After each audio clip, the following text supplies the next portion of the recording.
Last time, Zerkek the purple peacock man tried to flirt with Drizzt Do'Urden's wife, called the most legendary drow in history a racial slur, and nearly got turned into a feather pillow by twin scimitars and a 600-pound astral panther. He survived with 2 HP. He called it proof of his divinity, but the DM has been building something, a trap hidden inside this character's very soul, one the player agreed to with a smile, and tonight it snaps shut.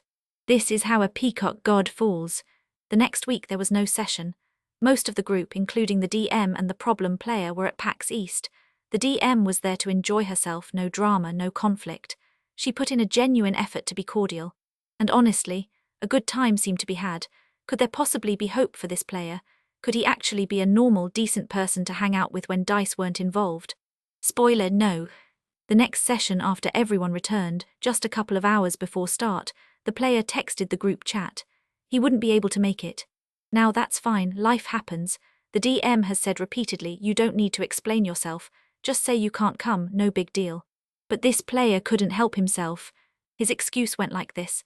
A streamer friend of his really needed help running her stream that night. And he had promised her he could do it because, and I'm paraphrasing here, he's just such a helpful guy. He's too helpful for his own good, always overpromising himself, trying to help as many people as possible. And unfortunately, his enormous generosity meant he couldn't make it to D&D. He literally framed skipping D&D as a character flaw born from being too nice. That's not an excuse, that's a LinkedIn bio. The DM asked a simple question: what does the streamer actually need help with? The player immediately changed his story. Oh, he hadn't promised to help, he had promised to be there to support her. Another player called him out on the shifting story, so he backpedaled further. You know what, he said, it's going to be really tough, but he thinks he can juggle his commitments to make it after all. The DM pressed one more time. If he's not going to be there to help, would the streamer even be able to manage by herself? And finally he admitted the truth. The streamer was just going to make a Sims version of him, and he wanted to watch.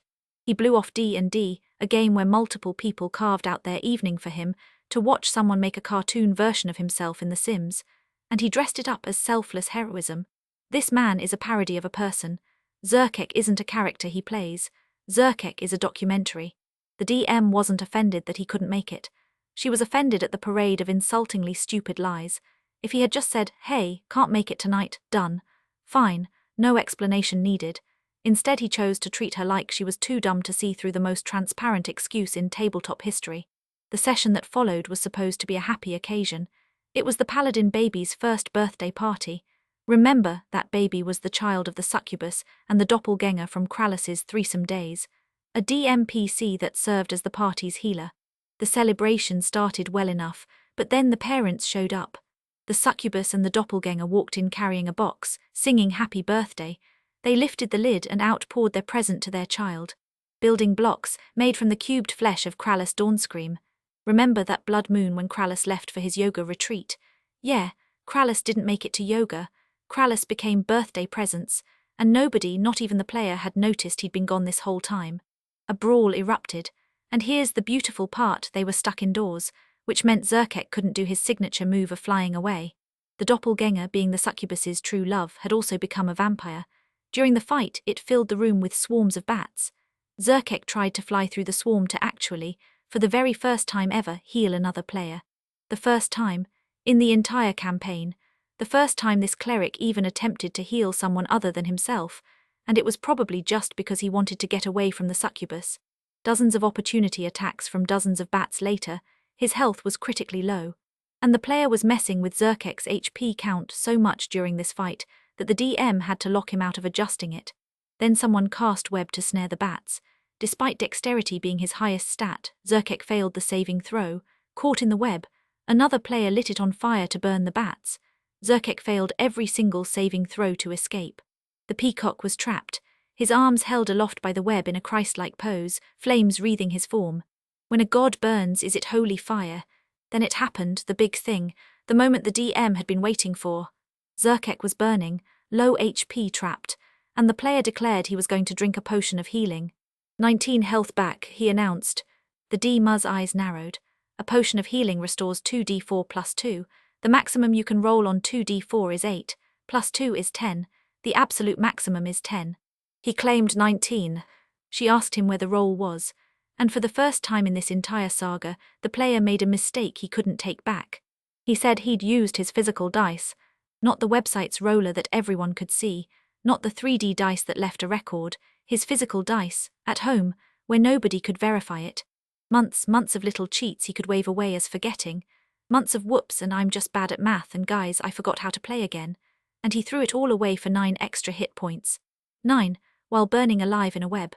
The most desperate, blatant, undeniable cheat of his entire career, and he did it when every eye in the room was already on him. The DM showed her hand. Remember the backstory? The one the player had enthusiastically agreed to. That every god in the Forgotten Realms feared and hated Zerkek so much that they all put aside their differences to unite against him. That wasn't flavor text, that was a contract. The DM announced a new rule. From now on, every time the player cheats, a D100 roll will determine which god descends from the heavens to fight Zerkek in hand-to-hand combat. When Zerkek dies, not if, when, the god might choose to resurrect him. Not out of mercy, because they want him to keep suffering.